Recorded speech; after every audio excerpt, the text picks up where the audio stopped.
Good evening, everybody. Hope you're all doing amazingly well. Thank you so much for joining me live here. This is my first time live on YouTube, so I am so excited to be here.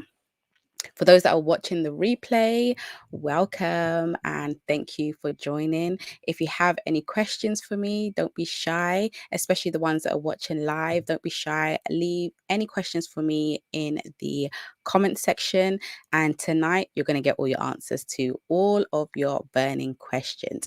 But let me just do a quick introduction while you are live here with me or watching the replay.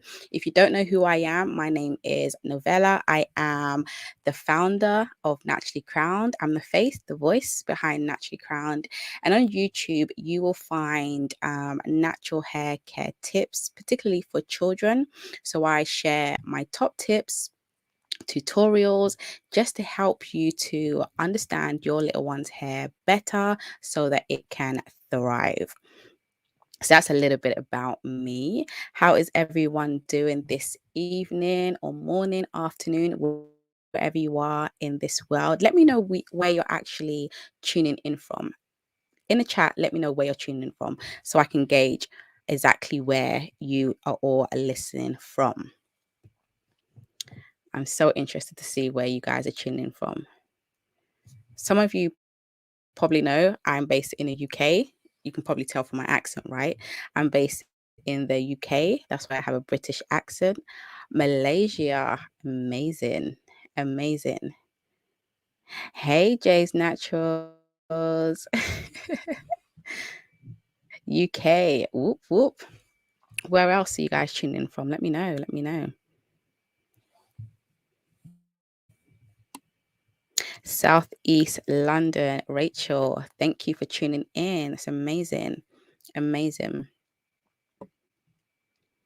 I have a lot of US listeners that usually tune into my YouTube videos. I can kind of see like where you guys are tuning from, and I have a lot of US and UK subscribers. I'm based in the UK from London, UK. London, UK. I was actually born in Canada. Born in Canada, lived there for about 2 years, and then my parents moved back to the UK, and then I got shipped to Ghana for about 5 years. So I spent 5 years in Ghana, and then I got shipped back to the UK to be with my mom and my dad in the UK. um, Iran from Uganda here. Hey, Iran. I hope I'm pronouncing your name right. Hey, Fina. How are you? Jojo. How you doing? Great, lovely to have you all here. Amazing. Guys, I want you to be interactive with me.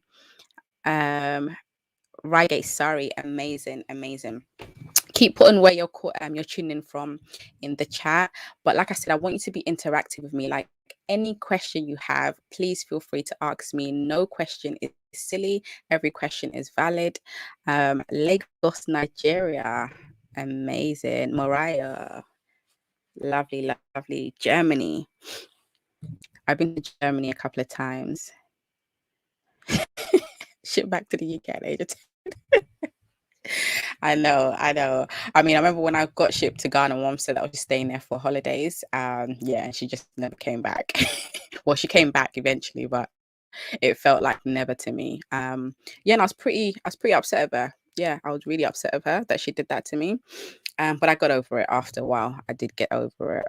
But yeah, when I came back, I had a very strong Ghanaian accent. I couldn't speak English. Yeah, so I had to really learn how to speak English again. I remember at school, they would tease me because I couldn't really speak English. Yeah, it was a lot. Okay, I'm going to get to your question, Cherry Queen Chioma.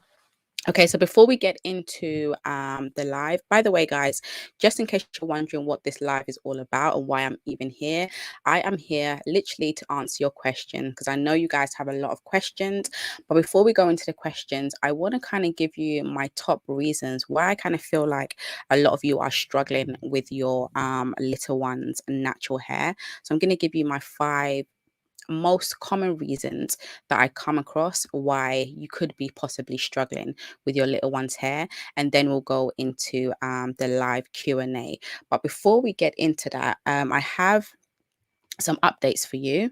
I've had some questions about this, so I just wanted to update you before we get started. First update is, for those that are not aware, I created a natural hair planner, especially for mums to get organized, to become consistent, to keep track with their little one's hair, basically to help you achieve your goals for your little one's natural hair.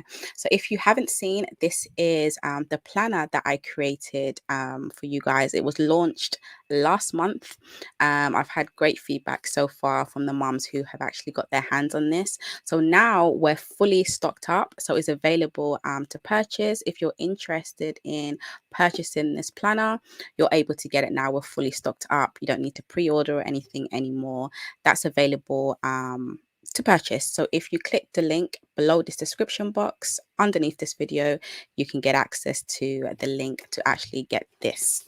And then the second thing is that I am currently working on opening up my membership for enrollment.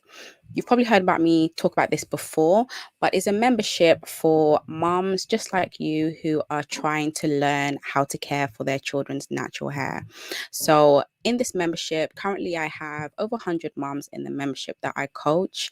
You get access to me to ask any questions. We have a private Telegram group. So any questions, the moms usually, ask me any questions. They chat amongst themselves in this private Telegram group. And of course, you get to educate yourself a bit more.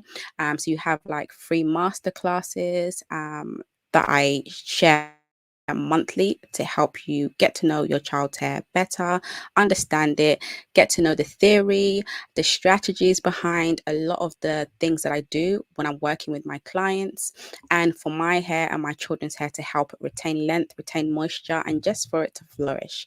So we have the master classes. We also have guest appearances. So I have like trichologists, dermatologists, cosmetic scientists. They all come in and just pour into the membership, just educating us on hair care itself, whatever subject it may be. They come and talk to us.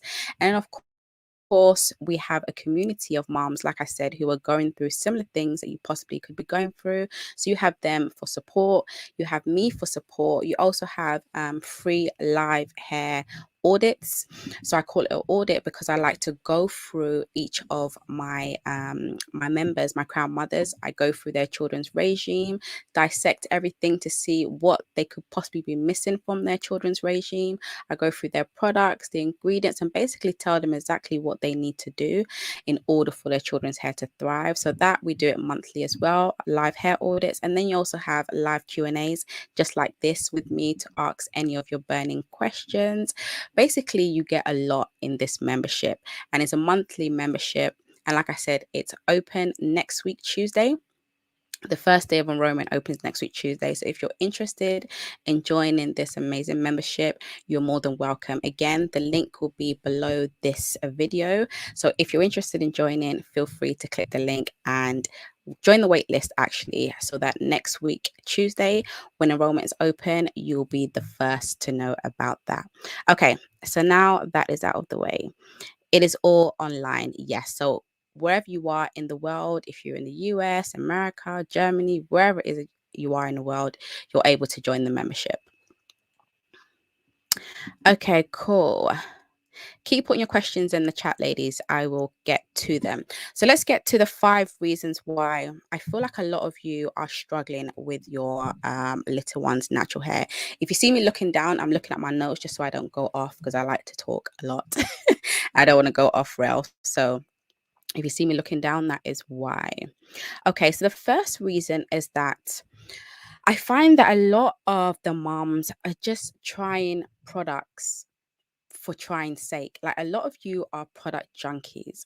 Like for example, even when I post videos and I'm using certain products, some of you just go out and buy the products without actually understanding what you're buying or why you need to even have that particular product in your little one's regime. You may watch other YouTubers and, see what they're using and, see the results they're getting. So you're thinking, okay, let me go and purchase it because I may get the same results as well. So you're just purchasing products without having the actual knowledge of the product types you need or the types of products you need to meet your children's hair needs, if that makes sense. So when I talk about product types, I'm not talking about specific brands or specific products per se. What I'm talking about is, for example, your cleansing shampoo that you're going to use on a weekly basis, or your clarifying shampoo that you're going to use on a monthly basis, or for example, your deep conditioner, maybe your protein or your moisture based deep conditioner, or maybe the products you're using to moisturize your little one's hair, so your LCO products, for example.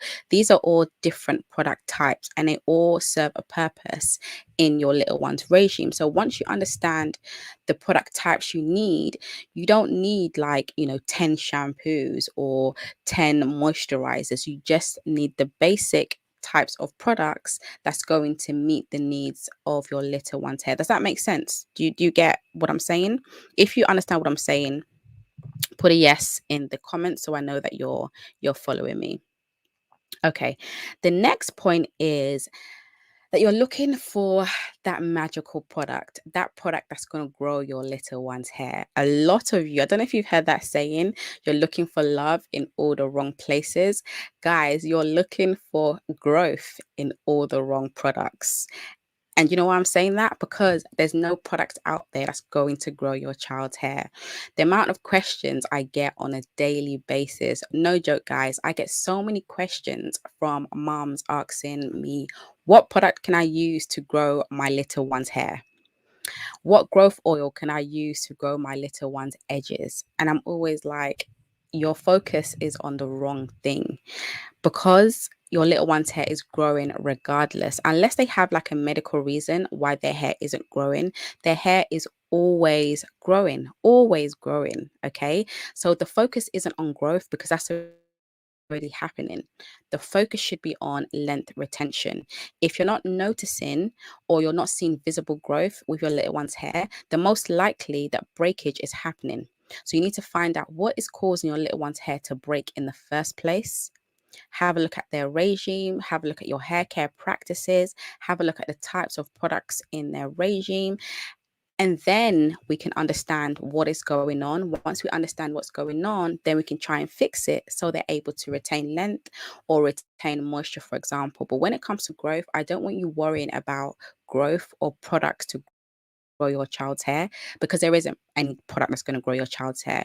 When it comes to products, they are great and they are needed in our regime, but they're there for a specific reason. They're there to, help with length retention. They're there to help to soften up your little one's hair. They're there to make your little one's hair more manageable, for example. They're there to enhance their curl pattern, for example. They're there to cleanse, to make their hair and scalp clean. These are the functions of the certain product types in your little one's regime. So focus on the function of the product, the specific type of product, and why you actually need the product in your little one's regime, rather than focusing on trying to find a product that's going to grow your child's hair. Because if that's your only focus, eventually you will get disappointed because you're not going to find that product. Okay, cool. The next thing is that you don't understand your little one's hair needs. You don't understand your little one's hair needs. You don't understand your little one's hair type. And because you don't understand these things, you are looking for answers again in the wrong places.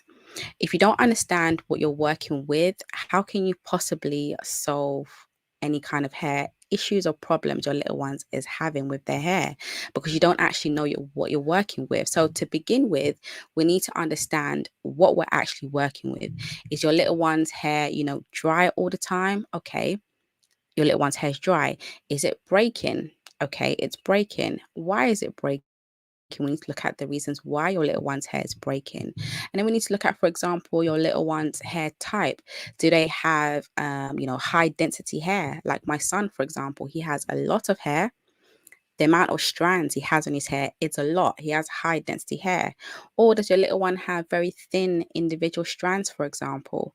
If your little one has very individual strands, their hair is more prone to breakage. There's certain styles you can't do to their hair because their hair breaks easily. When you're detangling their hair, you need to be very gentle because their hair breaks very easily because they have thin strands. When it comes to thin strands, what types of products are you using? Are you using like shea butters and just heavy castor oils and, heavy products in general on their hair? If you are, it's going to weigh their hair down. Do you know what I mean? So once we understand what we're working with, then we're able to find the right types of products to meet that hair type or hair need. And then we understand how to actually care for that particular hair type. And that's when we become more successful on this journey because we understand these things. Okay, cool. So the next point is you don't have good hair care practices in place. Now, when it comes to hair care practices, a lot of people ignore this point. If you don't have good hair care practices, what you're going to find is that you're going to experience a lot of breakage. You're not going to experience length retention when it comes to your little one's hair. Why is that? Let me give you an example of a hair care practice that you possibly could be doing that is causing you to struggle with your little one's hair. So when it comes to even detangling, there is a way to detangle your little one's hair. So one, you're not causing them any pain. Secondly, so that you're not stressed, overwhelmed yourself. Thirdly, so when they're not experiencing any breakage.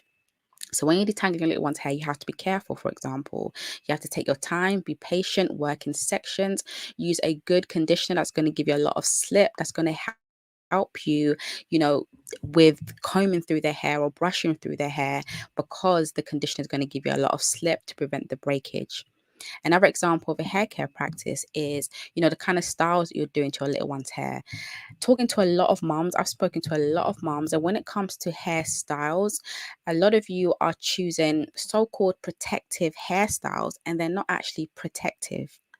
You're keeping these so-called protective hairstyles in for a long time. They're causing a lot of tension. So you're noticing that your little one's edges are possibly, breaking off. You're leaving these protective styles in for a long period of time. And when I say long period of time, I'm talking about, months, weeks, the whole of school term, for example, and you're just leaving them in a protective style and forgetting about their hair until you feel like their hair is dirty, or it's been a couple of months, for example. You're doing your little one's hair a lot of harm more than good because you're not able to get to their hair to give their hair what it needs. That moisture, that TLC, get into their scalp to cleanse it. Their hair is dehydrated. So by the time you take out their protective style, you're thinking, oh, I've left their protective style in for a while. Their hair has grown.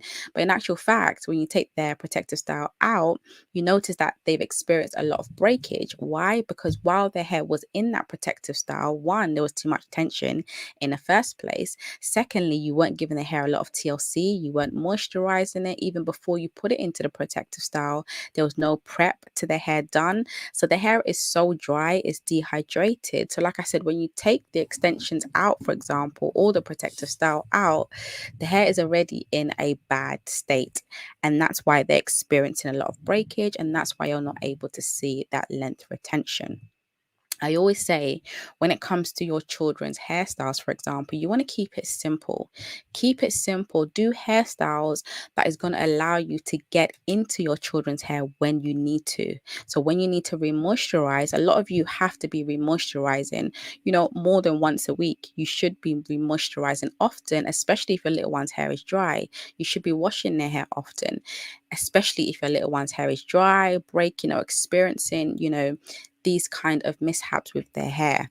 If you're not doing these things, what you'll find is that your little one's hair isn't going to thrive, and it isn't going to thrive because you're not giving the hair the attention that it truly needs. So think about the kind of hair care practices that you're kind of doing. So the styles, the way you're detangling your little one's hair, all of these things are important if you want to see length retention and just overall health of your child's hair.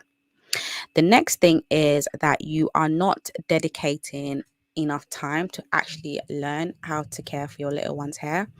Now, when it comes to your little one's hair, a lot of moms kind of feel like they can just wing it or figure it out themselves. Yes, you probably can figure out yourselves if you're watching, I don't know, maybe YouTube videos, Googling stuff, but it's going to take you a long time to figure things out if you're going down that route. And you're probably going to get confused as well because there's a lot of information out there, and a lot of the information that's out there isn't actually correct information.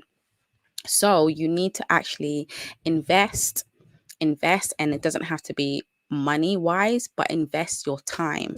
It takes time to get to understand your little one's hair. Like for me, guys, if you knew me 5 years ago, what I know today, I did not know it 5 years ago. 5 years ago, I wasn't even taking very good care of my hair. All of these things that I've mentioned, I was doing these things to my hair. My hair was always breaking, it was always dry, it was at the same length for years. I mean, I just couldn't figure it out. And that's really because I didn't understand my hair. I was trying to figure it out myself. When I could have just hired a coach, a professional that actually knew what they were talking about, and I would have got to this point much more faster. So if you can, I would really encourage you to invest in a coach. If it's not a coach and you have the time to, search for the information yourself, read books, credible books, credible sites that give in like accurate information about hair care. If you've got time to do it, listen, it is an investment of your time. And trust me, your children will thank you in the end. Like, it's not just about hair, it's more than hair. Your children's confidence. Like, when I see my daughter look in the mirror and she sees herself as being beautiful, she never once told me that she wants, someone else's hair. She hasn't come to me and said, oh, mommy, I want Susan's hair in class. She's never said that because she knows that her hair is beautiful. My son too, they have two different types of hair. They don't have the same hair type, but he knows his hair is beautiful. He always tells me, mommy, I love my hair. My daughter as well, mommy, I love my hair. Do you think they just love their hair because they were born that way to love their hair? No, I had to instill it in them by me doing their hair, by me talking to them about their hair, by me even, for example, being natural myself. They have learned to love their hair because that's what I've taught them. I've taught them that their hair is beautiful. We have representations through books, dolls. A lot of times when you see me on YouTube doing my daughter, my son's hair, you may even see them with their dolls, doing their dolls' hair. I'm doing it intentionally. Everything I do when it comes to their hair, I'm doing intentionally because eventually I want them to love their hair. I don't want them to be like how I was when I was younger. I hated my hair. I hated my hair. I didn't want my hair out. My mom would always tell me, for some reason, she would always tell me my hair was beautiful, but I never believed her. Why didn't I believe her? Because what she said very good things about my hair, and her actions were very different. So my mum would tell me your hair is beautiful, but then when she'd be detangling my hair, I would be in a lot of pain. My detangling process would be when she would blow dry my hair. There would be no detangling before she shampoos or while she's, after she shampooed. Detangling would be after all of that process when she's blow dry my hair. So I would be in a lot of pain. So her actions and her words didn't align.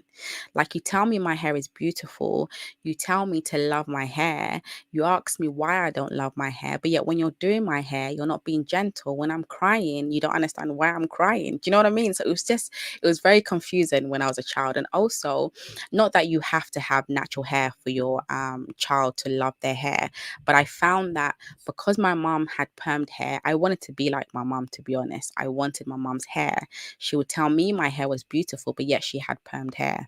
My aunties, all my aunties that I loved, my grandma, everyone had permed hair. Like, everyone that I loved had permed hair. And I was just thinking, if natural hair is so great, why don't you want it yourself? It can't be that great if you don't even want to have it. Do you know what I mean? So yeah, for me growing up, I didn't love my hair. And when I was about I would say about 23. Yeah, about 23, 24. That's when I decided to go natural myself.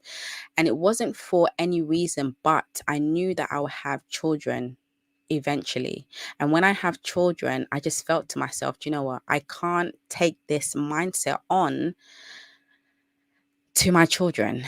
I don't want them to hate their hair. I don't want to hate my hair and then tell my daughter that her hair is beautiful when I don't even love my hair. Do you know what I mean? So for me, it was very important for me to go natural. Like I said, I'm not saying everyone has to do this, but for me, it was very important for me to go natural so that I could learn to care for my hair and then eventually learn to care for my daughter's hair. So that's the reason why I went natural, the main reason why I went natural. So back to my point. My point is that invest the time and even the money in a hair coach. If you don't know something about natural hair, it is not a bad thing. It's not something for you to feel bad about. Like I said, I didn't know what I know today. 5 years ago, I had to learn, take courses, and through working with different moms and their children, I've learned a lot. And that's why I'm able to share so much. But I didn't just wake up knowing this. I took the time to invest and even paid for courses so that I could know more. So don't be afraid to invest in your child's hair. You guys spend your money on so many things. You spend your time on so many things. What's wrong with spending time and money on your child's hair? It's very, very important. And like I said, it's not just about hair. Their confidence lies in it. Their self-esteem lies in it. So much lies in their hair. Our hair is our crown. Our hair is our crown. And we got to wear our crown with confidence, with pride. You know, your child will not wear their hair with confidence and pride if you don't know how to care for it. You are most likely going to be their first hairdresser. You can't be that if you don't know what you're doing. So it's really, really important. Join like a membership, like the membership I was talking about that I'm going to be open next week. There are other mums in a membership that you can, learn from me. We have master classes. Even if it's not my membership, join a group, Facebook groups with other moms that have children of natural hair that are learning as well. Be in places where you can learn and also talk about your struggles and also get help. It is so, so, so important. So guys, that was my final point, and these are the points that I kind of see all the time when I'm speaking to different moms of reasons why they're struggling with their little one's natural hair. So that's it, guys. I hope you enjoyed that little 5 reasons why I feel like a lot of moms struggle with their little one's hair. So let me get to your questions. Okay, cool.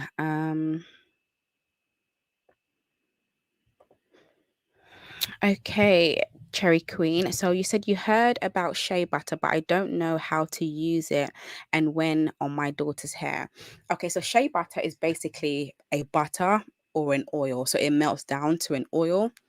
It is a sealant. So when I say it's a sealant, you're supposed to use it on your little one's hair to help to slow down the evaporation of moisture or water from the hair. So for example, if you are moisturizing your little one's hair using the LCO method, I talk about this a lot in my videos. The L stands for liquid or water, your C stands for your cream or moisturizer, and then your O stands for your oil or your butter, like shea butter. So your shea butter would be used as a sealant, the last thing you would use on your little one's hair. So for example, if you're moisturize your little one's hair, you would spritz her hair with some water, maybe you add a leave-in or a moisturizer, and then you will seal in that moisture, evaporation of water, and to help with moisture retention. So that's basically how you would use shea butter. Mm, okay, so what part of Germany did you visit? I visited Hamburg. Hamburg. Yes. Okay. Let's see. Hey. My daughter's 5. I wash, condition, and do the LCM method on her hair, then put in a protective style on Sunday before the school week. By Thursday or Friday, her scalp roots are so dry. Okay, so it could be many reasons why her scalp or roots are dry. It could be that maybe you're adding oils to her scalp. The scalp produces natural oil, so if you're always adding oils to the scalp, it's actually going to make things worse. It could be what you're using on wash day to wash your hair. It could be, harsh. There may be, for example, sulfates in the shampoo you're using, and it could be quite harsh on her scalp. Or it could be that you're not actually washing out the products from her hair or scalp properly. So, by the Thursday or Friday, the scalp is dry. It could literally just be product buildup. So you maybe haven't washed out the shampoo or conditioner properly from her hair. It's got in on her scalp and you haven't washed it properly. It could be that, or it could be something completely different. She may have some scalp issues that you may need to see a dermatologist or trichologist. Are you washing her hair weekly? I'm assuming you wash her hair weekly, so you're washing her hair often. So it could be that she has some scalp issues. If that's the case, you would need to see a dermatologist or trichologist, or it could be the other things I mentioned as well. It's hard to exactly say why your little one's experiencing that without knowing your, full regime, the products you're using and everything, without speaking to you. But just from this question, this could be the reason.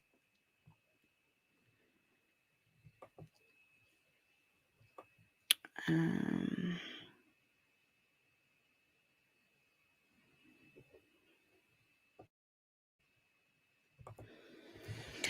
Jojo, can I get some advice on growth and fullness of the hair at the back area? My hair is thriving everywhere whilst the back is growing, but not as much as the rest. So I would say look at the kind of styles you were doing. Look at the styles you were doing. Possibly the back, there's been breakage there, and it's continuing to break off. That's why it's continuing to stay that length. So there could be breakage. Look at how you're tying your scarf. I'm assuming you wear maybe a scarf or bonnet to bed. Look at where it stops. Is it actually coming down past just below your nape? Is it coming down to protect your hair around that area? Also look at how you're moisturizing your hair. Are you actually moisturizing those areas properly? When you're deep conditioning, for example, are you also deep conditioning these areas properly as well? Kind of look at how you are detangling your hair on wash day. I mean, are you detangling your hair during the week as well? Like, are you being quite rough? Maybe the kind of clothes you're wearing. I don't know the weather where you are. It could be very cold where you are. So maybe you're wearing a scarf and it's rubbing against that area and possibly causing breakage.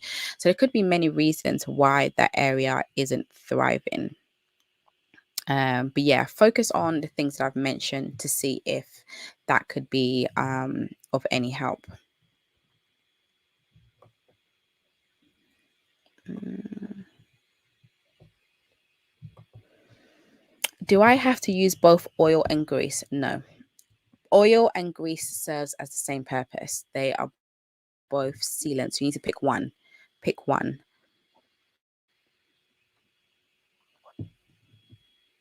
Yeah, you need to pick one based on your little one's hair type.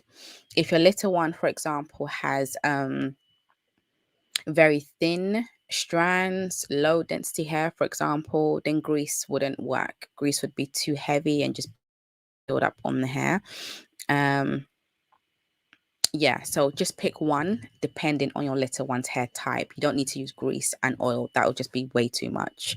Way too much. Just pick one. Um, Thanks. My question is aloe vera the devil? Aloe vera isn't the devil. It isn't the devil. It I can't say it's a game changer because I haven't personally used aloe vera in my regime. However, if I was to use aloe vera, I might just use it just to show you guys how I would use it. But if I was to use it, I would use it as a pre-poo for detangling because the aloe vera gel itself is great for detangling with. So if I was to use aloe vera gel, that's what I would use it for as a pre-poo. I've tried aloe vera juice years ago on my hair, and my hair didn't like it, so I never went back to it. I possibly didn't use it right, to be honest. At that time, I was just trying things for the sake of it. But at that time, I felt like my hair didn't like it, so I've never revisited it. But like I said, with aloe vera gel, if I was to use it, it would be used as a pre-poo to detangle my hair. But aloe vera gel has loads of benefits to the scalp and hair. But you need to know how to use. I would even probably use it to sleek my hair. Like for example, this style that I've done, a sleek ponytail, I would use the gel to sleek back my hair like this. But that's the only way I would personally use it. But there are loads of ways to use aloe vera gel. For me, one thing you'll notice is that I'm not the kind of person to just try different things. I don't try different things for the sake of it. Like I mentioned before, I use things based on the type of product and the function of the product. So I'm using things in my regime, my children's regime, for a reason, not just for the sake of it or because of the new trend. For example, like rice water. I've never used rice water before. I never will, to be honest. There's loads of things I'm not just going to use because it doesn't have a place in my regime. The function, it doesn't, I don't need to use it. My children's hair, my hair is thriving. So I'm not going to use, I'm not just going to add things to our regime for the sake of it to mess something up that's going great. If I'm going to try something, I would have really understood what type of product it is. I would have had a look at the ingredients so I know what it is basically by looking at the ingredient, and then ask myself if I really need this product or do I already have something like this. So that's the main thing I do when I'm looking for new products to try. It has to fit into, my regime, the function. It has to have a function, and also it has to meet our hair needs. It has to meet our hair needs and our hair type as well.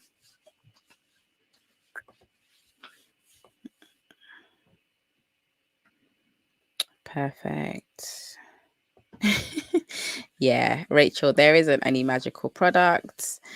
There isn't. I mean, if there was a magical product, I would be selling it. I would be selling it. So many other people be selling it. Like we would all be rich because we'd all be selling it. Like there's no magical product. Yes, there's great products out there.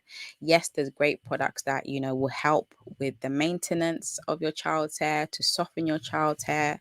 But in terms of growth, you're really wasting your time and you're going to be searching for a very long time. So yeah, there isn't anything like that. I just recently saw you use adult products on your infant's hair, which made you choose those and not the kids' products. Like I said, I choose products based on the function of the product and the ingredients. All the products that I've shown, they're perfectly fine for infants. The ones that I've used for infants, they're perfectly fine for infants.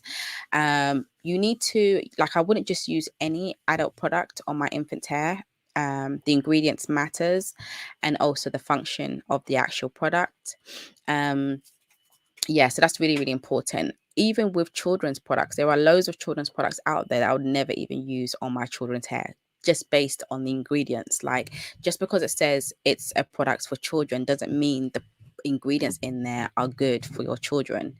Do you know what I mean? And just because it's an adult product doesn't mean you can use it on your children's hair. So you have to kind of have a basic knowledge of ingredients, the function of those particular ingredients, um, to be able to make the decision of whether you're going to use it or not. Do you know what I mean? So yeah, that's why you'll see from my videos that I use adult products on my children's hair. I do use some children's products, but it all depends on the ingredients. Of course, if you have like a newborn, for example, you don't want to be using products that contain fragrance in there or essential oils, those kind of things. I've even mentioned it in my recent video about newborn hair care. I spoke about ingredients in that video very briefly, but I'm very particular on the type of products I'm using. I'm very particular on the brands that I use as well. And of course, like I said, I look at the ingredients too. That's how I kind of form a decision of what products to use on my children's hair. Um, Jojo, I found my staples and they are still by my side now. Exactly. Once you find your staples, that is it. Like when I find my staples, I am a ride or die. Like the products you see me use in my children's hair or my hair, like I have used them for a very long time. I remember recently someone asked me, "Oh, the products you were using 2 years ago, are different from the products you use now." I still have those products that I've used 2 years ago on YouTube on my children's hair. It's just that because of the work that I do, I experiment with other products. I have to try other products so I can recommend it to my clients and the mothers in my membership as well. If I don't try, I won't know what to recommend. So I try products. But once I found my staples, like I'm gonna ride. I'm gonna ride with that product until the wheels fall off or until they stop making it. So yeah, I don't just try products for the sake of it. And when I find my staple, I stick to it. Just like I discuss in I write about in this particular planner, I talk about product types in this planner. By the way, if you just joined in or you're watching the replay, maybe you missed me talking about this planner. So in this planner, I talk about the types of products you need to have in your little one's regime by age. I talk about ingredients as well. This is kind of like your natural hair Bible for kids. Like it's literally got everything you need to be successful on your little one's natural hair journey. I've got like a sample regime in there. I've also got a weekly tracker for you in here, a monthly tracker for you in here, a product tracker if you want to track the products you're using and rate them out of 5, the ingredients, etc. Everything is in here, but I talk about product types in this planner. So like all the questions you're asking me, some of you have asked, is this type of product suitable for this age? In the planner, all the information is there. If you're interested in purchasing a planner, all you need to do is just click the link below this video and you can get access to the planner. Yeah, Jojo, I'm happy you stuck with your staples. That's amazing. Amazing. I used to be a product junkie back in the days, guys. Like I swear I've tried every natural hair product that is out there. I used to be a product junkie. And the reason for this is because I was looking for that magical product. I was looking for that product that was going to give me curls like I saw the YouTube vloggers use. I wanted to have my hair like I saw their hair. I wanted the styles that they were doing. And I was always disappointed because every time I purchased a product that they mentioned that they loved, whenever I would use it, I would be like, this is not it. Like, this is not what I saw. This is not what I saw this person use. And their hair turned out curly and amazing. And my hair just looks like, what's going on? But then I had to check myself. Like, I wasn't looking for the right things. I was looking for things that just weren't feasible. Like I can't change my hair type. I don't have super curly hair. I never will have super curly hair. Do you know what I mean? And I was looking for that. I was looking for something to grow my hair because like I mentioned, my hair had stopped growing. I thought it had stopped growing, but I was experiencing a lot of breakage. So I was looking for something to help me with that growth. So because of that, I was just buying products all the time because I wanted those products to help me. Whereas I was just looking for things in the wrong places, as I've spoken about earlier on. But yeah, don't be like me, guys. Um, okay, hold on, guys. I am missing some questions. Hey, Doreen. Can you recommend any credible sites or books, please? Okay, guys. Credible sites for what? Sorry, books. If you go on my Amazon shop, so if you go to www dot, let me put this down actually.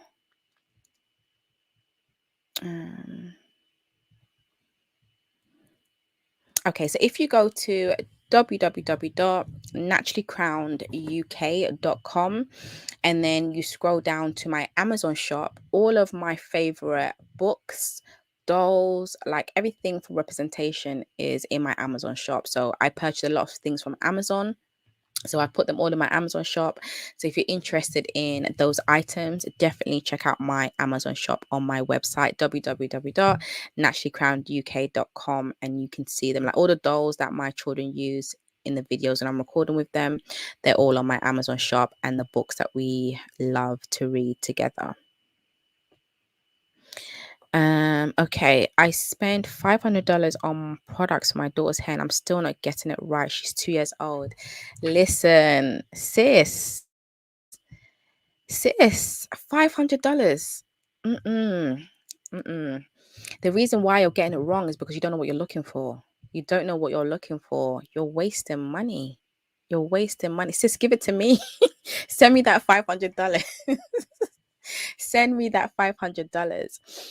Yeah, you're wasting money. And like I discussed, I don't know if you just joined. But I spoke about this in the very beginning. I was saying that when you are looking for products, you need to understand certain things about your little one's hair. Firstly, we need to understand what is actually going on with her hair. What is her hair needs? And how can we find products to meet those needs? What types of products do we even need in her regime? We don't need different moisturizers. We don't need, 5 butters. Like, what do we actually need in her regime? Do we need a cleansing shampoo? Do we need a clarifying shampoo? Do we need a protein deep conditioner? Well, she's 2, so you wouldn't need a protein deep conditioner. But do we need a moisture-based deep conditioner? Yes, you do. Like, you need to understand what you actually need. Then you need to understand the function of the actual products that you need to know where to place them in your regime.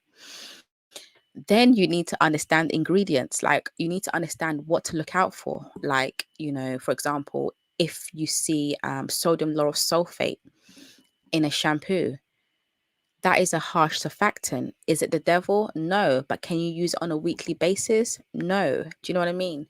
Also, what kind of regime do you even have in place? Just because you have products doesn't mean you have a good regime in place. Like, what is your actual regime looking like? And is that regime meeting your little one's hair needs? How often are you moisturizing? How often are you washing her hair? Are you actually using the right types of techniques when you're moisturizing? There's so many questions I could ask you. So yeah, before you go out and buy any products, in this plan, I actually talk about this as well. Before you go out to buy any products, there are certain things you need to understand way before you even go selecting products.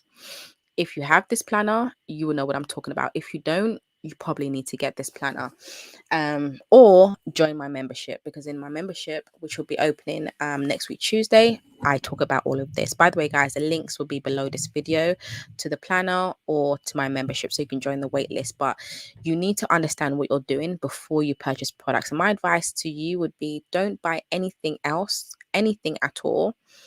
Sit down and have a look at what you actually have. What is the purpose of these products in your little one's regime? Are you just buying them because someone said that they're great, or you're buying them because you actually know what they need to be used for?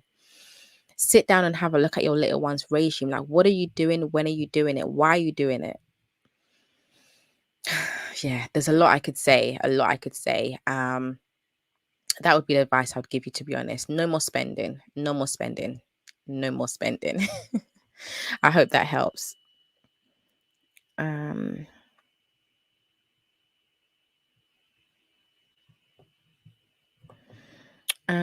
how do you tackle itchy scalp even after weekly washing, monthly clarifying? Go and see. You don't oil. No need to oil the scalp.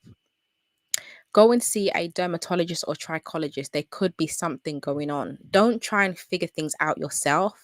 Seek a professional. Like, I'm not going to try and diagnose because I don't have enough information. But what I would say is go and see a professional, a trichologist, a dermatologist, so they can actually have a look at your little one's scalp and then give you a diagnosis. I mean, it's easier that way rather than trying to figure it out yourself. So if there is an issue, they would give you something for it. There's no point in just trying to figure out yourself. It may get worse. So just go and see a professional and get your answers to that. I'm not a dermatologist or trichologist, so I can't really say. When it comes to the hair care stuff, I would need to have an in-depth conversation with you, but I would say just go and see a dermatologist or trichologist.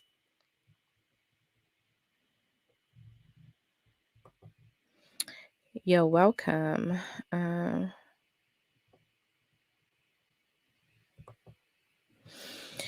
Your little one's edges. So your little one's edges, there could be many reasons for this, but most likely, or the most popular reasons that I come across, is your styling. What kind of styles are you doing? Most likely is tension. If your little one's edges are going, it's because of tension. The styles you're doing, are you doing extensions? Are you doing, cornrows, very small cornrows that's causing tension? Whenever you do styles on your little one's hair, check for any tension bumps. If you're seeing tension bumps, most likely the style is too tight. And sometimes you may not be doing it tight, but you will see signs that it's tight. Especially, for example, if you just do a style for your child, a protective style, and they start itching in that particular area, it could be a sign that it's tight. Or like I said, you're seeing tension bumps, it could be a sign that it's tight. So for edges, there isn't anything magical you can do. You literally need to stop what you're doing that's causing the edges to break off in the first place.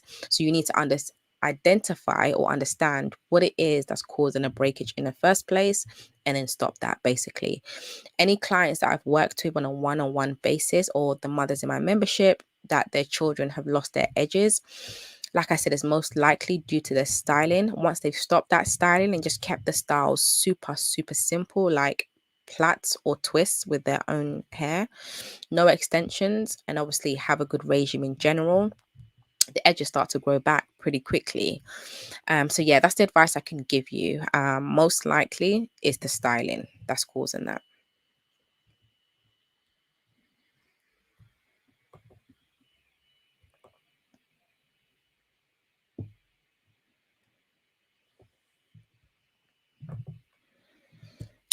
Hey Rosie, so your daughter's hair is breaking and still looks very unkept after twisting or plaiting, so I have to use rubber bands. Stop. Stop the rubber bands.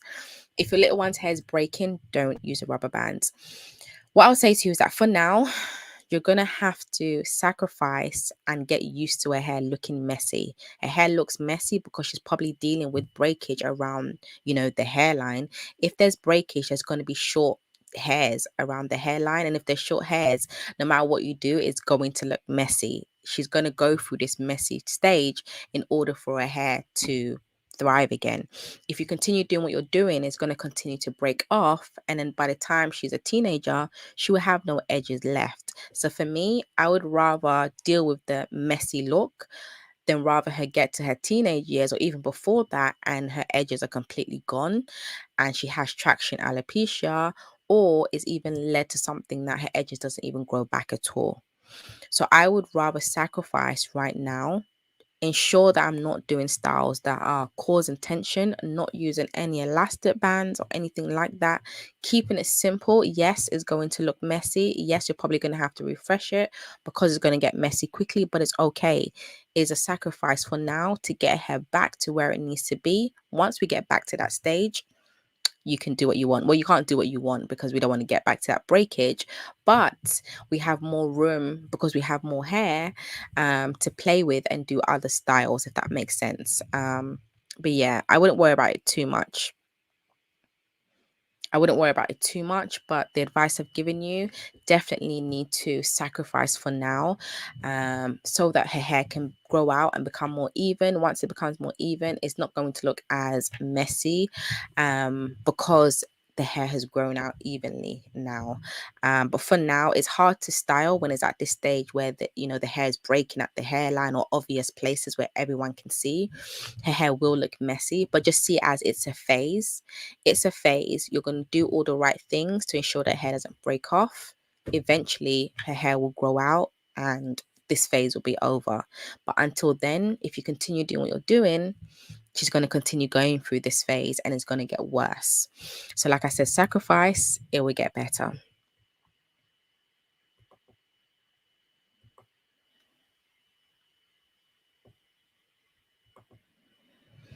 My daughter's hair is full, but it's not going down her back. It's just full like an afro. I don't know. I do understand your question. So your daughter's hair grows out, it doesn't grow down. So basically her hair doesn't look like it's long. It always looks like it's an afro. It looks much shrunken or short, right? Am I right? She has shrinkage. That is normal. There are some hair types that grow outwards. For example, my son, when I leave his hair out, his hair grows outwards. Whereas my daughter, my firstborn, her hair grows downwards. So you see her length all the time. Whereas my son, because his hair grows outwards, you don't see the length unless I'm doing like a length check and I actually stretch the back of his hair with my fingers. You see that, wow, he actually does have a lot of hair because I've stretched it with my fingers. So yeah, it is shrinkage, and the only way you're going to see length is, for example, if you were to blow dry it or if you were to stretch it with your hands. You don't need to blow dry the hair. What you could do is, of course, find ways to stretch out the hair. So you could do African threading, plaits, stretch out the hair nicely. You could do banding, for example. These are ways to stretch out the hair, but firstly you need to accept that shrinkage is normal. It's a sign of healthy hair, so it's normal. I wouldn't be too concerned about that. If you want to see the length, just do a length check. For example, like I've mentioned with my son, when I want to see if he's retained any length, I just stretch his hair, take a picture. In 6 months' time, I take another picture, stretch his hair with my fingers again, see where it stops, and then take a picture and I can see that he's retained length. Now, if you see my son's hair just out in an afro, you would never know that his hair is down to his hips. He has hip length hair. You would never know that with his shrinkage. So yeah, don't worry about that too much. It is normal. There's some hair types that just grow outwards. That's just normal. It's a characteristics of some of our hair, which is completely fine. It's nothing for you to worry about. Um, do I advise blow drying and low heat? Low heat is good if you're blow drying. I wouldn't advise blow drying your child's hair if they are under the age of minimum five. If they're under the age of 5, I wouldn't advise blow drying it. Yeah, and also if your little one's hair isn't in good condition, I wouldn't advise blow drying it. So for example, your little one's hair is always dry, it's breaking, I wouldn't advise blow drying it. I would advise just making sure you're giving your little one's hair all the TLC it needs, the moisture, everything it needs, and forget about the blow drying. But if, let's just say, your little one's hair is healthy, it's thriving, yes, you can blow dry their hair, once in a while, but you don't want to be doing it all the time. But definitely blow drying and low heat is fine. Make sure you're using a heat protectant even still, even though it's low heat, and also make sure that you prep your little one's hair before you even blow dry.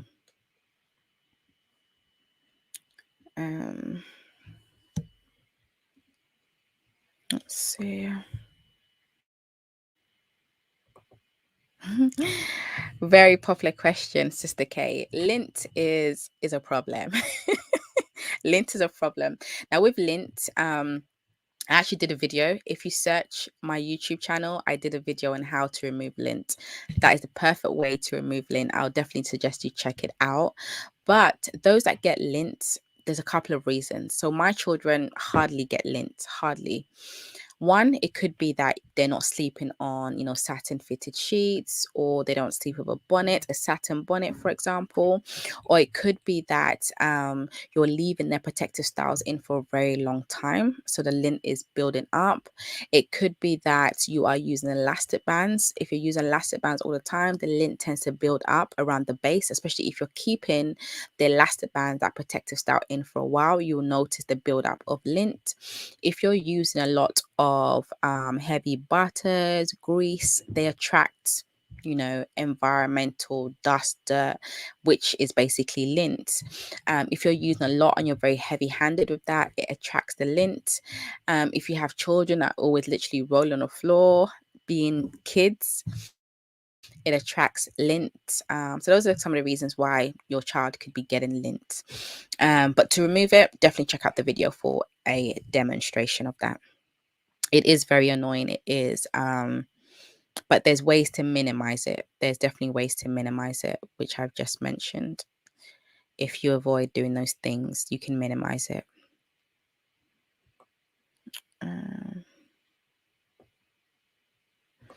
Yes, Jay's Naturals, you really do. You really do need to be that representation and model it. For me, as I mentioned before, that was very, very important for me. And I realized that with my mum, she wasn't really modeling it, even though she told me my hair was beautiful. And I don't know if you've realized, but with my children, they really look at what I do. Like my actions, I found is very impactful. Like the things I do, sometimes I just see my daughter copying me. Like I'll see her with her doll, she'll be moisturizing her little one's hair, even the way she'll be detangling her, I called her little one, I mean her doll. My daughter's doll, she'll be moisturizing the hair or even detangling the hair. Like the techniques that I use, I never feel like she's paying attention, but she really is paying attention. And I feel like she pays more attention to what I'm doing rather than what I'm saying. I don't know if your children are like that or if it's just my children, but my actions speak louder than my words. So yeah, definitely right, Jay's Naturals. You're welcome, Sister K.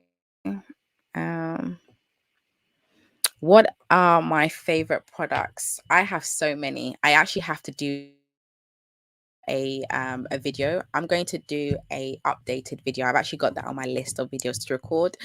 I'm going to do an updated video on my favorite products, but I do have a lot. Basically, whatever you see me use in my videos, they're my favorites.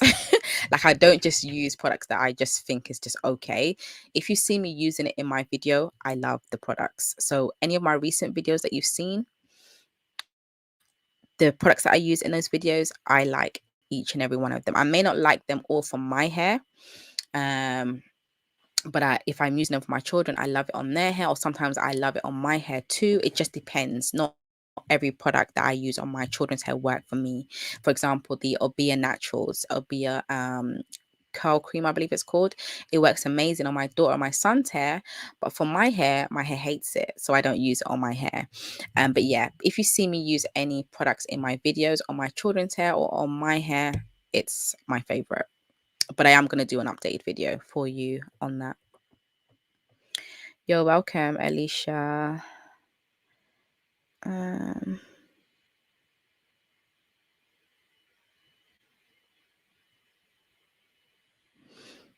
um, um, um, um. Oh, I've just lost the questions. Where's it gone? Okay, here we are. How do you get your child, 27 months, to cooperate with you when dealing with her hair? She won't allow me to moisturize, brush, etc. I don't know. It's like I don't want you touching my hair. This is a tricky one. It's a tricky one. I always say when it comes to my children, because a lot of people make comments that, wow, your children are so like well behaved and you're recording videos. They sit still, they allow you to do their hair. Guys, they haven't always been like this. They haven't always been like this. I literally train them. Like if you even notice when I'm doing my infant's hair. So any of my recent videos with my youngest, my 10-month-old, you will see that I'm doing certain things to kind of get her attention. Sometimes I will like click my fingers. I will be like holding toys up and down to like help her to focus on what I'm doing rather than on me doing her hair. Or I may have her in her bath seat. So in her recent wash day video, I had her in her bath seat to keep her secured in the bath seat while I'm doing her hair. I also had like her bath toys to keep her engaged. So I train them from very early so that by the time they're toddlers, they are perfect. However, we did go through phases where, you know, they didn't want to sit down for me to do their hair, because either they were crawling or they just wanted to walk about. So for me, I would say don't get too upset. I know it probably is upsetting. It's easier said than done because you want her to sit still and enjoy you doing her hair. But think of it this way: just because you want to start taking care of her hair, let's just say you just started recently. Let's just say, okay, you just started recently. You want to take good care of her hair. You've been watching my videos, for example, so you want to do the same things. Remember, this is all new to her. Like, I don't know how to explain it for me to make sense, but this is all new for her. We can't expect her to all of a sudden, because now you want to, you know, incorporate a regime or do certain things to her hair, that she should just accept it. She's not going to, because she's not used to it. It's going to take time. It will take time, but she definitely will get used to it eventually. Be patient with her. And also, another important thing is that she needs to trust you. Maybe she doesn't trust you right now. Maybe in the past she's experienced pain maybe when you're detangling her hair previously without knowing, she experienced some kind of tension or pain. So maybe now, even before you've even touched her hair, she's crying. And you're thinking, I haven't even touched your hair. Like, why are you crying? It's because she doesn't trust you. We need to now earn her trust. Of course, there's certain things you can do to make things easier so that you're not causing her any pain, like how you're detangling her hair, making sure that you're using conditioner with a lot of slip, make sure that you're working in sections. Also things like, making her watch her favorite show. For example, if you're moisturizing her hair, giving her favorite snacks, making sure she's not tired, making sure that you're not stressed, because when you're stressed, she gets that vibe, making sure that she sees wash day or moisturizing days as a fun time with mummy. It takes time with anything in life. Even when it comes to, for example, sleep training, potty training, these things take time. When you first start, like potty train or sleep training, it just feels like they're never going to get it. It just feels like they're always going to be in a nappy. But with every child, unless there's no medical, issues, by the time they get to school, none of them are wearing diapers. All of them are sleeping well. Do you know what I mean? But you have to train them. So we have to start from now, training your little one how to sit still, giving her some kind of entertainment to take her mind off certain things. And before you realize it, in no time, she will cooperate. But before she cooperates with you, she has to trust you. And before she can trust you, you need to make sure you understand exactly how to treat her hair so that she isn't going to feel any pain. That's very, very important, because if she feels any pain, you're back to square one. So that's why you have to educate yourself on like certain techniques. Technique is important. Like if you watch any of my videos, even the way I handle my children's hair, I'm very gentle. Even when I'm moisturizing, if you see how I'm detangling my children's hair, like I'm very strategic, like I work in sections. Everything I do, I'm doing it for a reason so that I'm not causing them any pain. I'm not stressing myself out or feeling overwhelmed. I'm not stressing them out. You might see like my daughter's talking to me in some of my videos, or my son, or we're laughing. It's because I'm trying to keep them, engaged, entertained, so that they're not focusing on what I'm doing. All of these things are important. But like I said, eventually she will get used to it. So don't worry too much. Just be patient and just know that you will get there in the end. So don't give up. Just keep trying. I hope that helps. Um,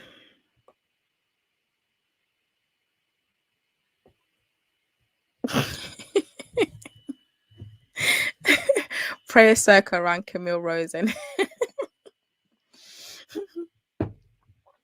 they are great products. Hey, Mimi. My go-to natural products, I will do a video on that, Alicia. I will do a video on that and I'll let you know. If our natural hair is healthy, is it necessary to do protein treatment or protein deep conditioner for adults? Yes, it is. It is necessary. Our hair needs protein. Our hair is made up of protein, a special protein called keratin. Our hair needs protein for strength, to repair it, because over time it will go through some kind of damage, tear and wear and tear, sorry, not tear and wear and tear, and it needs that protein. How much it needs depends on your individual hair needs, but your hair definitely needs protein. Like for me, I do protein treatments once a month, because that's all my hair really needs. Is it healthy? Yes, it is healthy, healthy compared to what it used to be.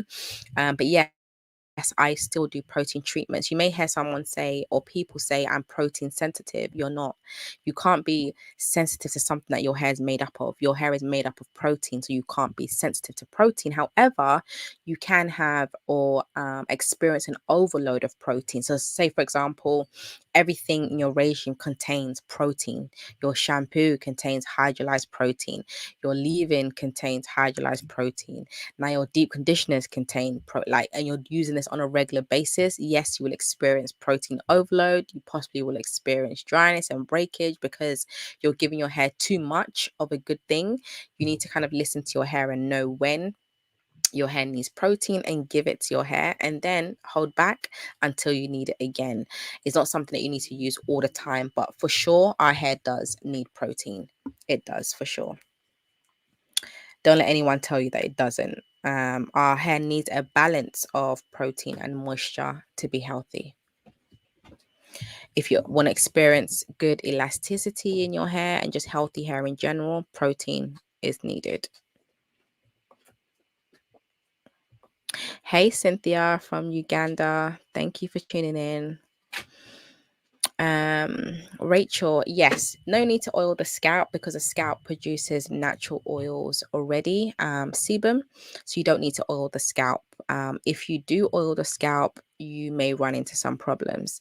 You may find that your little one's scalp or your scalp becomes very itchy, very dry, flaky. It actually does the opposite to what you think oiling the scalp will do.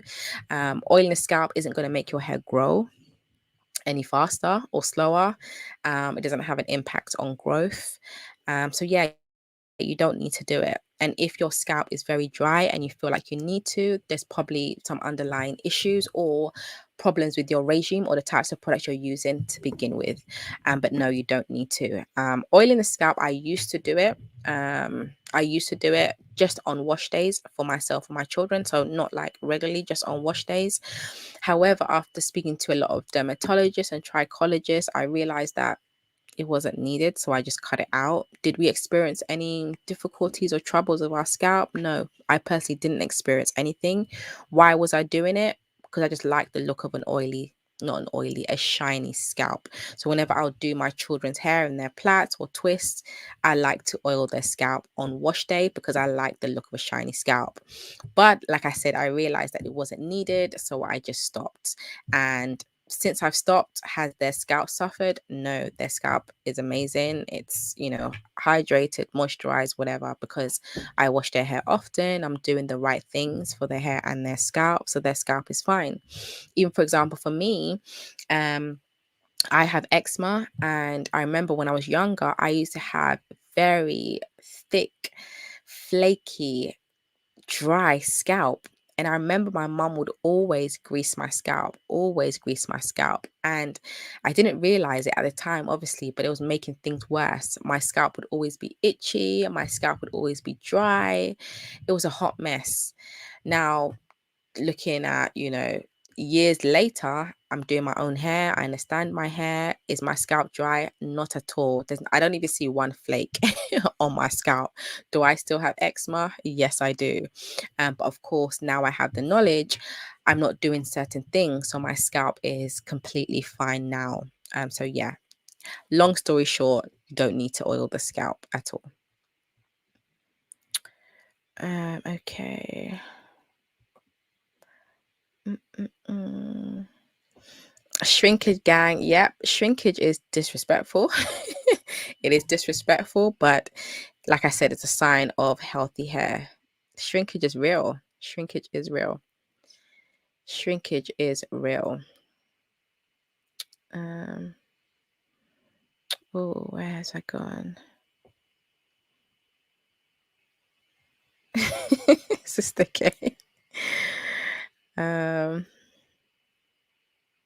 You don't need to apply anything to the scalp. When it comes to the scalp, your scalp will be hydrated, moisturized on wash day. That's why it's important to wash the hair often so that you're able to keep the scalp moisturized, hydrated, healthy. That's the best opportunity to keep the scalp healthy, by washing it often, obviously using the right types of shampoos, that kind of thing. Your scalp will thrive.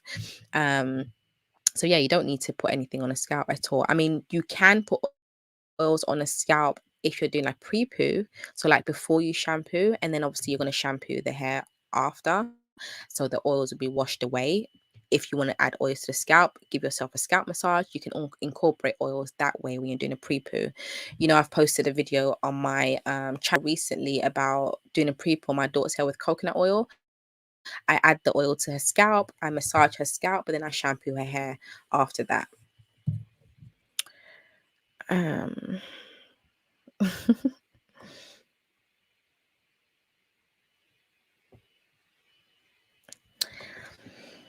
do I have to always put a protective style on my daughter's hair? Because I find it difficult to leave her hair after wash day without the style. Never leave your little one's hair just like that after wash day, because when it shrinks, you will experience, or she or he would experience tangles possibly matted. Like you'd never want to just leave it like that. For example, whenever I leave my daughter's hair or my son's hair out, is always from a twist or braid out. So if you see them, or my son or my daughter, with a twist out or braid out, it came from wash day, me leaving their twist or braids in and then unraveling it and then leaving their hair out. But I never, like on wash day, wash their hair and then leave their hair out just like that to dry. It would be a hot mess. I wouldn't even try it. I wouldn't even try it. So I don't recommend it. And it's specifically because of our hair type, because of the shrinkage, because it likes to intertwine with each other and just dance and just get together. It's not a great idea to do that. So you always want to kind of stretch the hair by twisting, plaiting, threading, banding, whatever you want. And then once it's kind of dried, then you can unravel and take it out and leave the twist out, braid out, thread out, whatever it is, leave the hair out. It works out better that way than just letting the hair dry out like that. I would never try that. I mean, I've tried it on my hair before and it was a hot mess, so I wouldn't recommend it. Definitely wouldn't recommend it. Products will definitely get wasted because the the water, the evaporation, it will be quick because you've left the hair out as well, so that their moisture will leave the hair much more quicker as well. When the hair is in a protective style, like a twist or plait, for example, it keeps the hair retaining moisture for a little bit longer until whenever you need to re-moisturize. So yeah, don't try that, Cherry Queen. um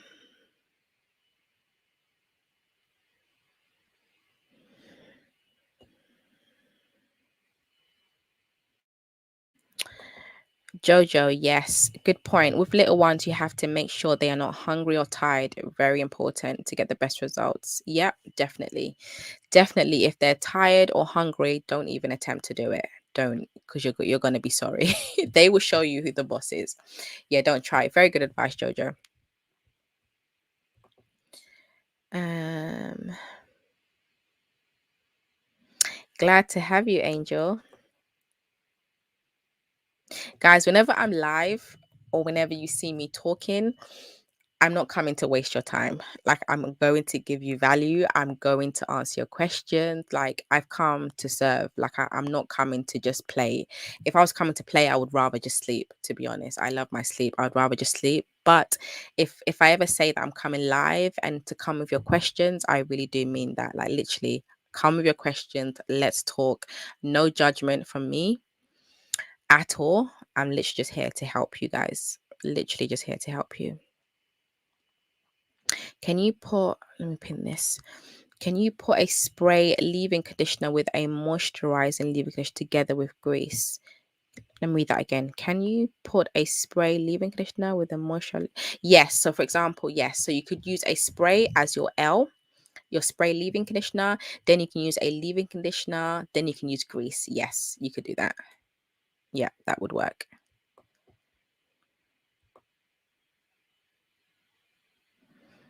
Um,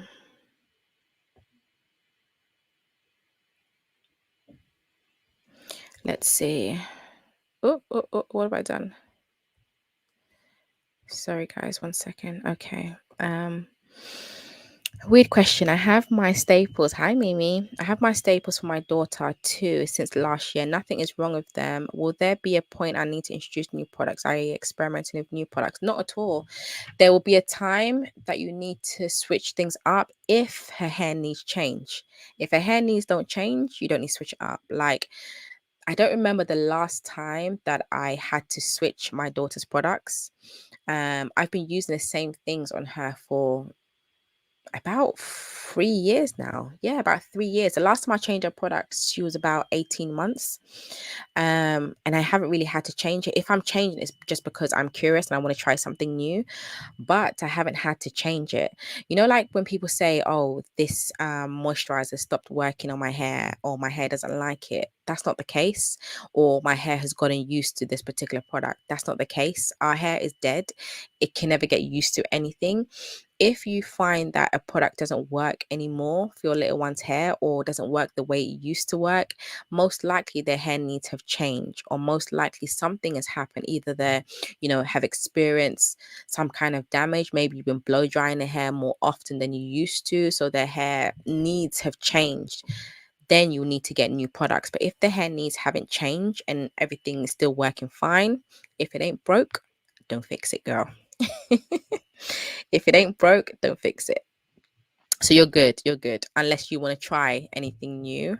But Mimi, knowing you, you've probably got a stash of things under your bed, hiding it from your husband that you want to try.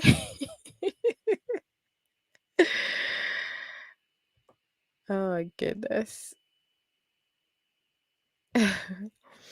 For extreme dry hair for toddlers, would you recommend moisturizing daily? No. And the reason why I'm saying no, if your little one has extremely dry hair, there's more than just moisturizing to the problem. You need to look at everything. Like, why is her hair extremely dry? Why? Is she going through a dryness phase? Are the products you're using the right types of products? Do you even have the right regime in place? Are you shampooing her hair often, or are you shampooing her hair every month or every 2 months? Are you protecting her hair at night with a satin or silk sheet or bonnet? I mean, there's more to the story, if that makes sense. It isn't just about moisturizing. Because, for example, I could say, yep, her hair is super, super dry, moisturize every single day. Her hair still will be dry. We need to get to the underlying reason why her hair is dry in the first place. And in order to do that, we need to take a look back at what we're doing, what we're using. Are we using the right types of products for her regime? Do we know what we're working with in the first place? Her hair type, her hair needs, and then we need to put a regime in place. And of course, in that regime may include possibly moisturizing every 1 to 2 days. But before we get to that point, we need to understand exactly what's going on first, if that makes sense. And this is what I teach in my membership that is going to be opening up next week, Tuesday. These are some of the things that I teach. I teach you from the beginning. So I teach you how to look at certain things in order to switch things up your little one's regime. Don't just start doing things for the sake of doing it. We need to understand why we're doing it in the first place. Do we actually even have a regime in place that meets the hair needs? What are we even using? Because maybe your regime is fine, but the types of products you're using isn't the right types of products, or the products you're using isn't meeting your little one's hair needs, or it could even be the ingredients in your little one's product. So there's a lot more to it than just moisturize every single day. I hope that makes sense. Um,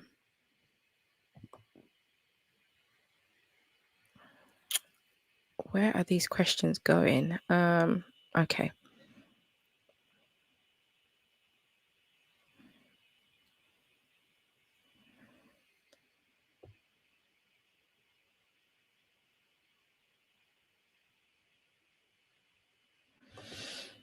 Okay, you talk about retaining moisture, and one of the ways is to make them super satin. Yes, Cat. If they sweat a lot, switch to maybe a satin pillowcase or a satin fitted sheet, depending on their age. The bonnet isn't something that is the only thing that can protect their hair at night. Like I said, satin pillowcase or satin fitted sheet. These are other options, especially if your little one sweats a lot from their scalp. There are other options just to avoid that. So try that instead. Satin fitted sheets, silk sheets, or pillowcase. Those are alternatives for you.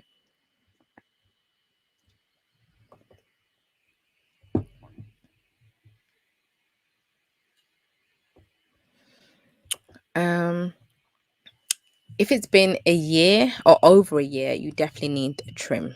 Yeah, you definitely need a trim. Unless, I mean, if you know your hair well and you're not seeing any signs that you need a trim, then I guess it isn't a problem if you're not seeing any signs. But in a whole year, I would expect at least one trim in a whole year because our hair goes through a lot of wear and tear. You're definitely going to start seeing some signs. But like I said, if you're not seeing any signs, then that's fine. But if you're seeing certain signs, like for example, your ends are becoming extremely dry all of a sudden, a lot of single strand knots, a lot of split ends, you'll find it more difficult to detangle the hair. All of these are signs that you possibly need a trim. If you're not seeing any of those signs, then wow, you're one of the lucky ones. But most likely, if it's been over a year, most likely you do need a trim. But like I said, if you're not seeing any of those signs, then maybe you don't. So it just depends on what your hair is telling you, really.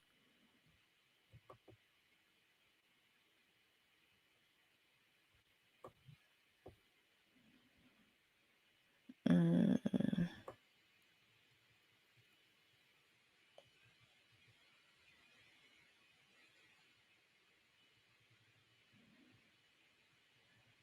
you're welcome, Angel. You're welcome, Cherry Queen.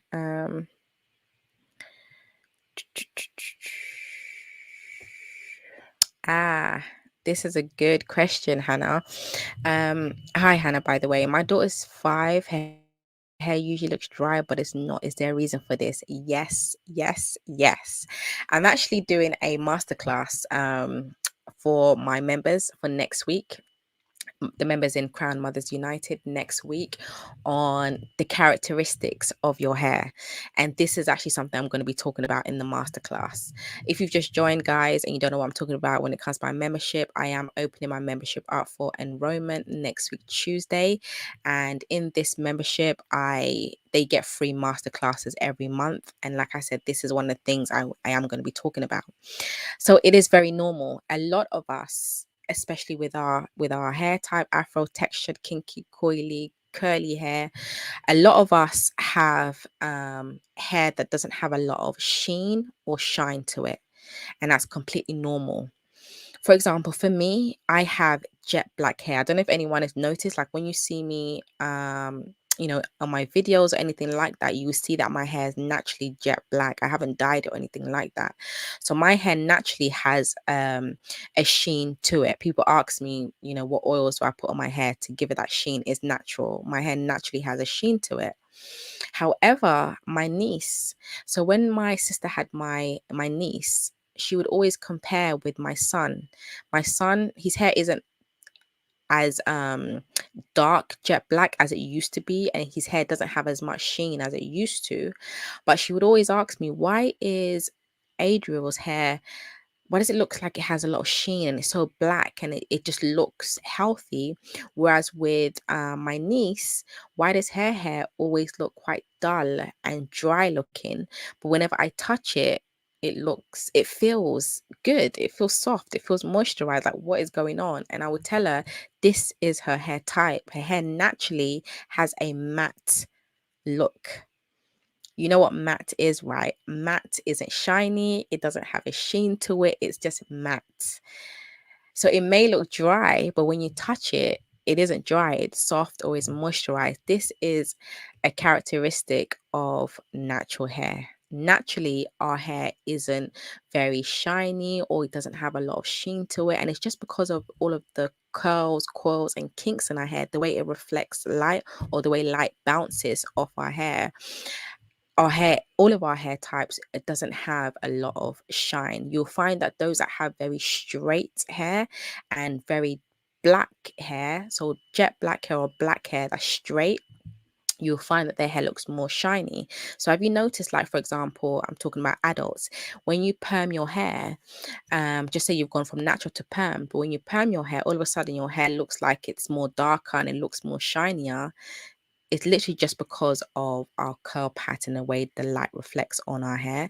So no, it isn't bad. And yes, it is normal. It's completely fine. It's just a characteristic of your daughter's hair. It's something you're going to have to accept. It isn't a bad thing. Yes, her hair will look dry to some, but it isn't. We know it's not dry because you just said it doesn't feel dry, right? Is that what you said? Yeah, but it's not. So yeah, we know it's not. Her hair is healthy. So yeah, it's nothing for you to worry about. It's completely normal, and she's not the only one. There's a lot of children that have dull looking hair or dry looking hair, but it really isn't dry. Dryness isn't about the appearance. that doesn't determine the health of your hair. And just because your hair is shiny doesn't mean your hair is healthy. Or just because your hair has a lot of sheen, it doesn't mean your hair is healthy. It could just mean that you've used a lot of oil on your hair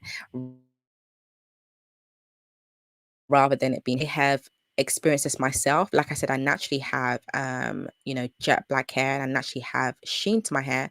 But back in the days when my hair was dry all the time, my hair looked healthy, but it wasn't. It was dry.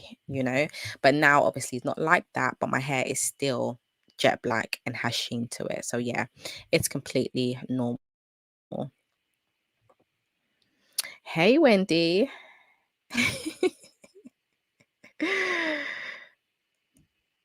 um Okay, clogged pores. Sorry, I didn't see that question, Fola. If your daughter has clogged pores, it could be from, for example, oiling the scalp. If they have clogged pores, you just need to stop, basically. I remember I had a client who, her daughter, the scalp was very itchy. She had a lot of well, not a lot, but she would have like red bumps kind of scattered around her scalp. Yeah, so I told her, stop oiling the scalp, and I gave her her regime. Obviously, she was my client, so I recommended, products, a regime. And after we finished our coaching, it was 4 weeks of coaching. Her daughter's scalp was fine. Itching had stopped, clogged pores had gone, no more red bumps, no more itching, as I mentioned, and her scalp is fine. 2 years down the line, her mum has sent me some pictures, and her hair is healthy, it's amazing, it's flourishing, and she still doesn't have any itchy scalp or clogged pores 2 years down the line. So it could be just as simple as stop oiling your child's scalp. Of course, if it's something more serious, the clogged pores, you need to go and see a dermatologist or trichologist, and they can actually diagnose what it is, because it could be something more than just because you oil your little one's scalp. But from experience, when it comes to oiling the scalp, once you stop and you have a good regime in place, the scalp is okay. I hope that answers your question. Uh, um,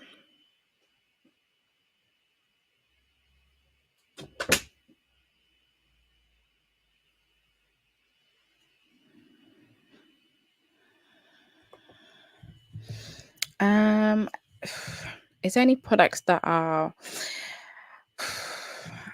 yes, there are products that are affordable that are great. Like if you watch some of my videos, you see, like, for example, my rinse out conditioners that I use to detangle my children's hair. They are affordable, like $3.99, $2.99 in some places. But in terms of like moisturizers, I personally haven't found a cheap, affordable moisturizer that works great on my hair or my children's hair. So I'm not saying that you can't find an affordable product that works well. I just haven't found one. The ones that I found, I've already shared them, like my rinse out conditioners, for example. I have a lot of rinse out conditioners that are very cheap and affordable that work great. But like I said, I haven't found any cheap, for example, moisturizers that work great. And the thing is, when it comes to products, the reason why a lot of them are quite expensive is because they've used quality ingredients. They've used quality ingredients, the formulation, everything. It costs money. So yeah, it's a tricky one. It is a tricky one. I mean, I would love for products to be really cheap, but unfortunately, all the good ones that I have used, they aren't cheap. But like I said, it doesn't mean that there aren't any out there that are affordable that work great. I just haven't tried them. Maybe I should start looking at other products that are affordable, like moisturizer and other things, and review them for you guys. Do you think that would be helpful? Like if I just start looking at other products that are cheaper and just kind of review them for you guys, to see what I think of them. Let me know if you would like me to do that, and I'll consider doing something like that, because I know it can be hard sometimes. Some of these products, like I say, aren't cheap, and they may not be affordable for everyone, which is totally understandable.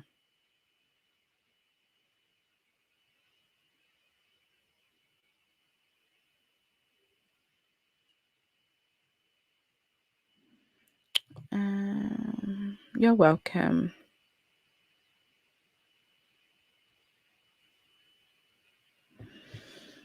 You can use Yes, you can use edge control, like the passion fruit. Yes, you can use that, but I don't want you to get so used to using it all the time. Like, it's okay if her edges doesn't look sleek and neat all the time. And the reason why I'm saying this, because I've had clients in the past where they say to me, "Can I use it?" And I'm like, "Yeah, okay, once in a while is fine." But they end up using it all the time. Like, even for nursery, for school, they have to sleek their children's edges back.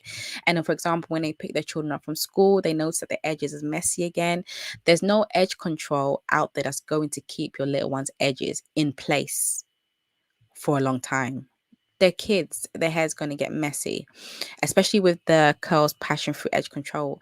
That one doesn't keep the edges in place for very long at all. Like, within 20 minutes, it's pointless.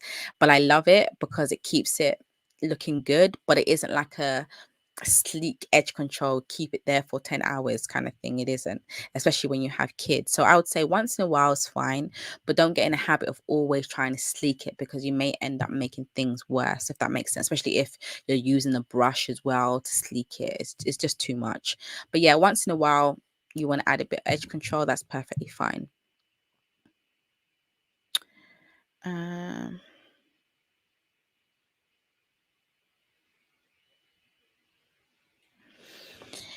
If the twists end up looking stringy, Hannah, it's not necessarily because it needs a trim. It just means that the water content, the moisture content in the hair has evaporated.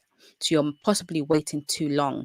You know, like when you first twist your child's hair, like you said, on wash day, it's bouncy, it's fluffy, it's juicy. But then once the water starts to evaporate, it does become stringy. Certain hair types, it does become stringy. It's not because there's anything wrong. That's just a sign that the water content has left. Basically, her hair is dry again. That's it. I mean, if you twist dry hair and twist hair that has a lot of hydration and moisture, it's very different. The twists that have a lot of moisture, hydration, are very plump, juicy, in comparison to twists that are dry, dehydrated. It would be stringy, like you mentioned. So it could be that you need to switch up your regime. Maybe 2 weeks is too long. Maybe you're not moisturizing often enough. You're waiting till wash day before you re-moisturize. You're going to see these kind of signs of dryness. Um,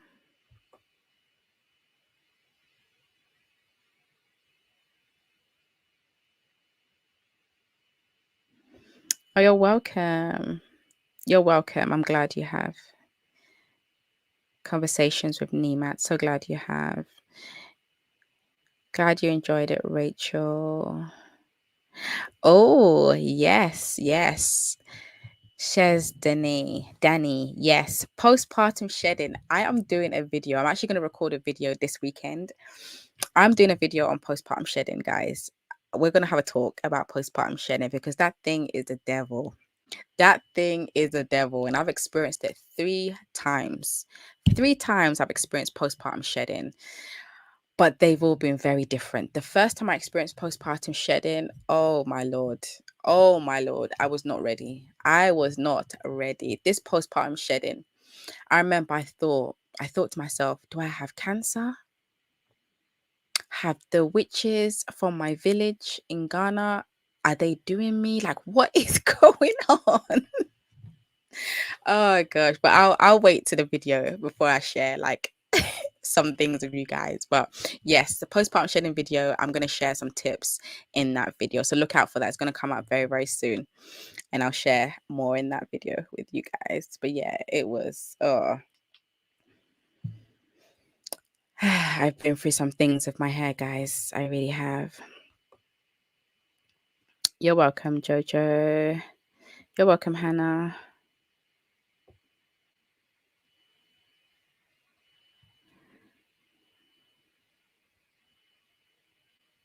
Yes, yes. Very good point, Jojo.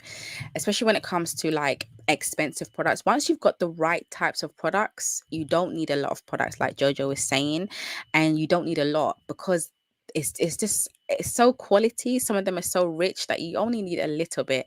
And as I always teach in my membership and when I'm doing my one-to-one coaching, you don't need a lot. Like, if you look at my videos when I'm moisturizing my children's hair, I use a little bit of product. They have a lot of hair, but I use a little bit of product. Not because I'm being tight. No, it's because you don't need that much. It's more about the technique rather than how much products you're using. Also, the hair can only absorb so much. Um, the hair can only absorb so much. Why are you guys laughing? Oh, yeah, no, I did. I seriously thought the witches in my village, they have won. They've got me this time. They have got me this time because I didn't know what was going on. I didn't know what was going on. I really didn't know what was going on. It took me by surprise. It took me by surprise. Like my edges are vamoosed. It was even past my edges, guys. It was like literally back here. I had nothing. My edges said bye. See you when I want to come back again. It just went. It went completely. Um Flaxseed gel. I used to use flaxseed gel actually. I used to make my own flaxseed gel and I loved it. My hair loved it. I used to use it just to sleek my hair back. But I got lazy just making the flaxseed gel. I just couldn't be bothered, so I just stopped. But yeah, that's a good natural gel that you can make yourself. If you are into DIY, then perfect.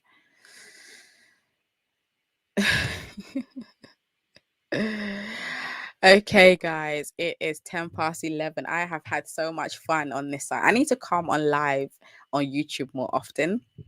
Yeah, I really had fun. I hope you guys have enjoyed it as well. Thank you for all your questions, all very good questions and valid questions. So yeah, really really good. But guys, just to end the live session, as I mentioned, I recently launched my planner. Hold on, bear me a second, let me take this off. Recently launched my planner. If anyone is interested in purchasing this planner, you will not be disappointed. If anyone has the planner, let them know. Let them know. You will not be disappointed. If you want the planner, just click the link below this video and you can get access to this planner. And like I mentioned as well, Crown Mothers United, my membership is opening for enrollment next week Tuesday. If you're interested in joining, again, you can join the wait list so you'll be notified as soon as doors open. This is the last opening for the year. I'm not going to open it again for the year. So don't wait till January, guys, before you start to make changes to your little one's hair. If you're really serious about learning how to care for your little one's hair, you want to learn about, my techniques, the things I do to, make me have a successful hair journey for my hair, my children's hair, and to also be able to help others have a successful journey. I teach all of that in my membership. So yep, you're definitely welcome to join. If you want to join, click the link below this video, as I mentioned, to join the waitlist, and you'll be notified as soon as it opens. Oh, great, Angel. Glad you're enjoying the emails as well. Good to see you, Jojo. I've missed you. I've actually missed you. You're amazing. Okay, guys, so have a blessed rest of your week. And I'm going to start doing these lives. I think once a month is a good 1 to 2 times a month. I think I'll see, but I'm going to start for once a month and be consistent with that since you guys have enjoyed this one. Yeah, I'm going to do it once a month. I'm going to come in here, answer the questions, and we're just going to talk, laugh, and just get to know each other. Okay, so I will see you next month for a live. I also do go live on Instagram as well. So if you are on Instagram, you're not following me yet, definitely follow me on Instagram and we can have our chats on Instagram too. But guys, have a great day, evening, wherever you are in this world. And once again, thank you so much for joining, guys. I appreciate every single one of you for spending time with me. Jojo's a good PR. She is. Jojo is amazing. Amazing.